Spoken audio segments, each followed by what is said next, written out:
një dashurit vetë, falje xhenazës dhe qëndrimi aty derisa të malohet me dhe thot pejgamberi sallallahu alajhi wasallam që ka shpërblimin e Uhudit. Po pse kështu?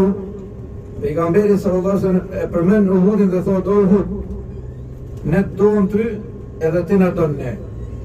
Uhudi na don ne, thot pejgamberi sallallahu alajhi wasallam. Dhe një rast ishte bashkë me Ebu Bekrin, Omerin edhe Uthmanin.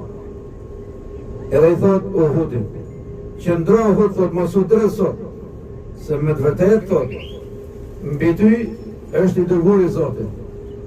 Po është edhe një i dashur i Zotit, Ebu Bekri Siddiku, Ebu Bekri i drejt, një halife i besimtarët, po janë edhe dy shahida i thot. Pra i tregon Omerit dhe Uthmanit që jeta juaj do të përfundojë me shahidlik. Dhe ashtu përfundoi normalisht.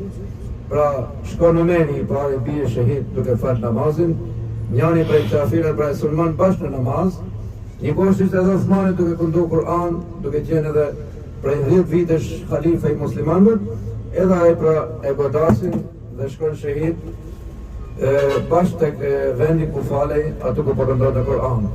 Edhe në Uhud ndodhi një betejë tepër e përgjakshme, të mërshme. Inshallah se s'dom të lodhem shumë në provapët, edhe tu të regojmë diçka, ose si të them në pak fjalë, tu të regojmë gjithë atë çka ndodhi. Betejë e Uhudit është e jashtëzakonshme. Pejgamberi sallallahu alajhi wasallam në çdo betejë porosej të shokëve vet, edhe i thoshte, këtë që a them, zbatojeni, mbajeni, respektojeni, edhe me të vërtetë ajo që thot pejgamberi sallallahu alajhi wasallam është për ne plan jetë, është për ne udhëzim, drejtim, sepse Allahu xhelel xhelaluhu thot, ai i dërguari i Zotit nuk flet prej mendjes tij apo prej qefit tij, por gjithçka e ka me udhëzim prej Zotit xhelel xhelaluhu. Dhe lufta ishte në favor të muslimanëve, betejë e gjitha. Por disa nga sahabët, pra një pakujdesi e vogël, nuk mbajtën një porosit pejgamberit sallallahu alajhi wasallam. Dhe ndodhi ajo që ndodhi, domethënë rreth 70 prej sahabëve të shkojnë shahida.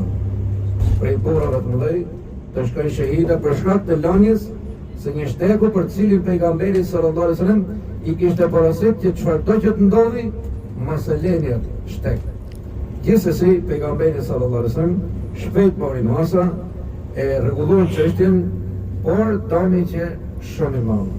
Kjo në gjellet edhe ne si porosi, që do të kemi shumë kujdes në porosit e pejgamberit sallallahu alajhi wasallam, përqë për gjithë shka që në ka porosit, mase mund në duket i gjajnë lehtë, për shembull edhe pastrimin e dhëmbëve të gjatë abdesit, pejgamberi sallallahu alajhi wasallam thot, keni kujdes mos e leni asnjëherë.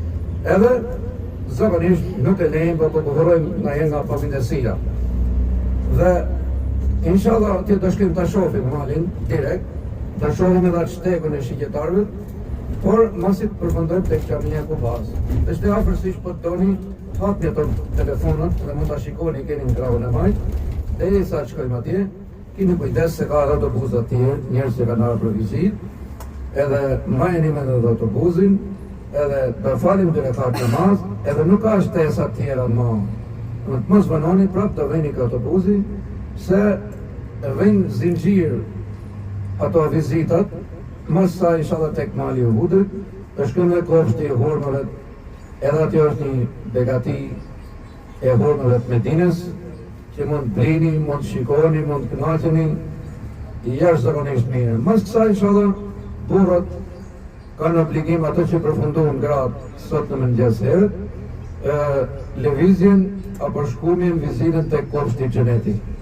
Unë i thash edhe më radhë, sikur agjencia vetëm kopshtin e xhenetit na kishte rezervu për të vizit, se me të vërtet është një vend për cilin thot pejgamberi sallallahu alajhi wasallam, në mes shtëpisë time dhe minberit tim është një distancë, një rrugë e shkurtër që quhet ndryshe rruga e xhenetit.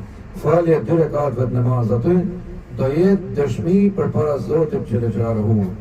Edhe për te e falenderojmë Allahun, por edhe herë e falenderoj agjencinë se te ka bërë rregull të jashtëzakonshëm, sepse ne kemi ardhur në haxh, e s'kemi arritur që ta kryejmë atë rrotën, por alhamdulillah nëpërmjet agjencisë e realizojmë Edhe është një gjë e jashtëzakonshme. Pra burrat në orën 12 do të jenë aty tek recepcioni, se gjithë bashkë inshallah do shkojmë edhe tek rrota.